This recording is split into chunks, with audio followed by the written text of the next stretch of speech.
പ്രകൃതിയിൽ നമുക്ക് ചുറ്റും കാണുന്ന നമ്മൾ നിസ്സാരം എന്ന് കരുതുന്നതുമായ അമൂല്യമായ ഔഷധ സസ്യങ്ങളുടെ ഫലങ്ങളും വേരുകളും ഇലയുമൊക്കെ ഒറ്റമൂലിയായി ഉപയോഗപ്പെടുത്താം. പാർശ്വഫലങ്ങൾ തീരെയല്ലാത്ത ഇത്തരം രീതികൾ ഉപയോഗപ്പെടുത്താൻ ഞങ്ങൾ നിങ്ങളെ സഹായിക്കാം. എന്തെന്നും ഏതെന്നും അറിയാത്ത മരുന്ന് വിഷം പോലെ, തീ പോലെ അപകടകാരിയാണ്. അറിയാവുന്ന മരുന്നുകൾ അമൃത് പോലെയാണ്. അതുകൊണ്ട് തന്നെ ഞങ്ങൾ നിങ്ങൾക്ക് പരിചയപ്പെടുത്തുകയാണ്. കൃമിനാശം ഒഴിവാക്കാൻ നിങ്ങൾക്ക് ചെയ്യാൻ കഴിയുന്ന പൊടിക്കൈകൾ ഇതാ.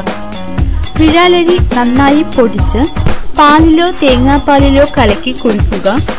വിരശല്യം മാറും. അല്ലെങ്കിൽ കുട്ടികളിലെ വിരശല്യം മാറാൻ കച്ചോളം ചതച്ചു പിഴിഞ്ഞെടുത്ത നീര് 1/2 ടീസ്പൂൺ വീതം രാവിലെ കഴിക്കാൻ നൽകാം.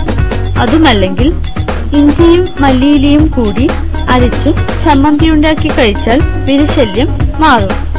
പ്രകൃതിദത്ത മരുന്നുകൾ അപകടകാരികളല്ല. അതിനാൽ ധൈര്യപൂർവ്വം ഉപയോഗിക്കാം. ഉപയോഗം മൂലം മാറ്റം ഉണ്ടായാൽ തീർച്ചയായും നിരന്തരമായിരിക്കും.